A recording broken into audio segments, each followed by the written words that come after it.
नमस्कार दोस्तों। वो सारे व्यापारी जिनका पिछले साल का टर्नओवर 10 करोड़ से ज़्यादा था, उनके लिए एक new section 194Q of the income tax act 1 जुलाई 2021 से लागू होने जा रहा है। ये सेक्शन थोड़ा कॉम्प्लिकेटेड है। इसमें व्यापारी को, अकाउंटेंट्स को, प्रोफेशनल्स को थोड़े एक्स्ट्रा एफर्ट्स डालने की ज़रूरत है। ये सेक्शन मैं आपके साथ 4 पार्ट में डिस्कस करूँगा। फर्स्ट पार्ट में मैं आपको बताऊंगा कि ये सेक्शन क्या है, ये किस पर एप्लीकेबल होता है। सेकंड पार्ट में मैं आपके साथ इसके एग्जम्पशन डिस्कस करूंगा, ये डिस्कस करूंगा कि किस पर एप्लीकेबल नहीं होता है। थर्ड पार्ट में मैं आपके साथ कुछ स्पेशल केसेस डिस्कस करूंगा और फोर्थ पार्ट में एक बहुत इंपॉर्टेंट नोट डिस्कस करूंगा, जिसमें लास्ट ईयर एक सेक्शन आया था 206C1H TCS का। उस सेक्शन को इस सेक्शन के साथ लिंक करके कुछ बात बताऊँगा। स्टार्ट करते हैं हम हमारे फर्स्ट पार्ट से। ये सेक्शन सिंपल सी एक बात बोलता है कि वो सारे व्यापारी जिनका पिछले साल का टर्नओवर 10 करोड़ से ज़्यादा था, अगर यही व्यापारी किसी एक सप्लायर से 50 लाख से ज़्यादा का माल खरीदते हैं, 50 लाख से ज़्यादा के गुड्स परचेस करते हैं, तो उन्हें 0.1% से TDS काटना होगा on the value exceeding ₹50 lakh. 50 lakh से ऊपर की जो वैल्यू है उस पर 0.1% से उनको TDS काटना होगा। और अगर वो ऐसे सप्लायर से ट्रांजैक्शन करते हैं जिनके पास पैन नहीं है, जिसके चांसेस बहुत कम हैं, तो 5% से TDS काटना होगा। सेक्शन की एक सिंपल सी बात है। अब ये सेक्शन किस पर एप्लीकेबल नहीं होता है, एग्जम्पशन क्या है। तो अगर ऐसे सारे व्यापारी सेंट्रल गवर्नमेंट से या स्टेट गवर्नमेंट से माल परचेस करते हैं, गुड्स परचेस करते हैं, तो उन्हें TDS डिडक्ट नहीं करना है।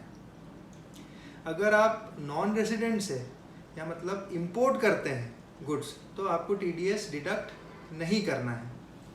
और आप ऐसा ट्रांजैक्शन करते हैं जो ट्रांजैक्शन किसी और सेक्शन में कवर होता है, TDS से किसी और सेक्शन में कवर होता है, तो आपको इस सेक्शन में TDS डिडक्ट नहीं करना है। फॉर एग्जांपल, मान लीजिए आप किसी कॉन्ट्रैक्टर से कॉन्ट्रैक्ट करते हैं जिसमें वो आपको मटेरियल भी सप्लाई कर रहा है, गुड्स भी सप्लाई कर रहा है और सर्विसेज भी दे रहा है, तो वो ट्रांजैक्शन के लिए एक सेक्शन है 194C वर्क्स कॉन्ट्रैक्ट का, जिसमें हम TDS डिडक्ट करते हैं। तो अगर उस सेक्शन में एप्लीकेबल होता है तो आपको इस सेक्शन में TDS डिडक्ट नहीं करना है। और ऐसे सारे व्यापारी जिनका टर्नओवर 10 करोड़ से कम है पिछले साल का, तो अब ये सेक्शन उस पर एप्लीकेबल नहीं होता है। अब हम कुछ स्पेशल केसेस डिस्कस करते हैं। मान लीजिए आपने एडवांस पेमेंट किया, आपने किसी एक सप्लायर से 50 लाख का ट्रांजैक्शन कर लिया और 50 लाख से ऊपर का ट्रांजैक्शन करने के लिए आपने उसको एडवांस पेमेंट दे दिया, तो क्या मुझे एडवांस पेमेंट पे भी TDS डिडक्ट करना है? तो आंसर है हाँ, आपको एडवांस पेमेंट पर भी TDS इस सेक्शन में डिडक्ट करना है। दूसरा, मान लीजिए आपने प्लांट एंड मशीनरी खरीदी, जिसे हम कैपिटल गुड्स बोलते हैं, तो क्या मुझे उस पर भी TDS डिडक्ट करना है? तो इसका आंसर भी है हाँ, आपको उस पर भी TDS डिडक्ट करना है। आपने लैंड एंड बिल्डिंग परचेस करी, तो क्या इस सेक्शन में उस पर भी TDS डिडक्ट करना है? तो आंसर है नहीं। लैंड एंड बिल्डिंग गुड्स नहीं है, और लैंड एंड बिल्डिंग के लिए एक स्पेशल सेक्शन है 194IA, तो ये ट्रांजेक्शन आपका उस सेक्शन में कवर हो सकता है।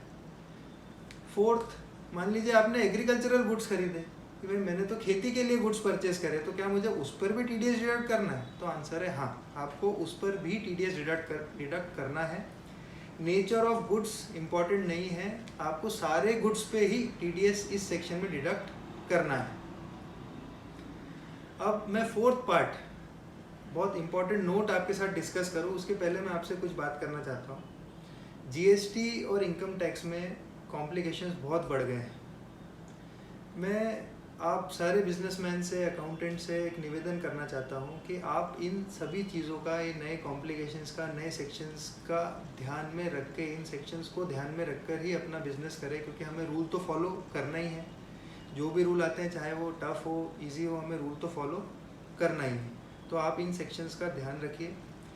मुझसे अगर आप कोई हेल्प चाहते हैं तो मैं डिस्क्रिप्शन बॉक्स में मेरी मेल ID शेयर कर रहा हूँ, तो आप मुझे मेल करिए। आपके जो भी क्वेश्चन है, जो भी आपके मन में सवाल है, आप मुझे मेल करिए। मैं और मेरी टीम पूरी कोशिश करेंगे कि आपको टाइमली रिप्लाई करें, और मेरी तरफ से, मेरी टीम की तरफ से जो भी मदद होगी हम करने के लिए बिल्कुल रेडी हैं।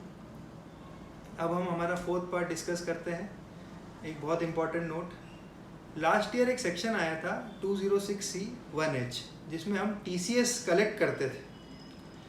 तो वो सेक्शन एक बात बोलता है कि अगर बायर इस सेक्शन में 194Q में TDS काट रहा है, TDS डिडक्ट कर रहा है, तो फिर TCS उस सेक्शन में कलेक्ट नहीं होगा। दोनों सेक्शन लिंक 10 करोड़ से ज़्यादा, दोनों एक दूसरे पे एप्लीकेबिलिटी बहुत इसकी कॉमन है। तो आपको इस चीज़ का ध्यान रखना है कि अगर ऐसा व्यापारी आपका TDS डिडक्ट कर रहा है, आप लोग उस सेक्शन में TDS डिडक्ट कर रहे हैं, तो 206C1H आपके ऊपर एप्लीकेबल नहीं होगा। आपको उस सेक्शन में TCS कलेक्ट नहीं करना है। तो मान लीजिए अगर यही बायर अगर आपका इस सेक्शन में TDS नहीं काट रहा है, फॉर एग्जांपल उसका 10 करोड़ से कम है टर्नओवर, तो वो इस सेक्शन में एप्लीकेबल ही नहीं होता, ये सेक्शन उस व्यापारी पे एप्लीकेबल ही नहीं होता, तो वो TDS डिडक्ट नहीं करेगा। तो फिर आपको 206C1H में TCS 0.1% से जैसा हम कर रहे हैं वैसा ही आपको कलेक्ट करना है। तो ये दोनों सेक्शन इतने कॉमन है कि आपको इसका खास ध्यान रखना है कि कब कौन सा सेक्शन एप्लीकेबल होगा, और उस हिसाब से ही अपना बिजनेस आप करिए। आप सभी का बहुत बहुत धन्यवाद। लाइक कीजिए, और आपका बहुत सारा प्यार मिल रहा है, उसके लिए बहुत बहुत धन्यवाद।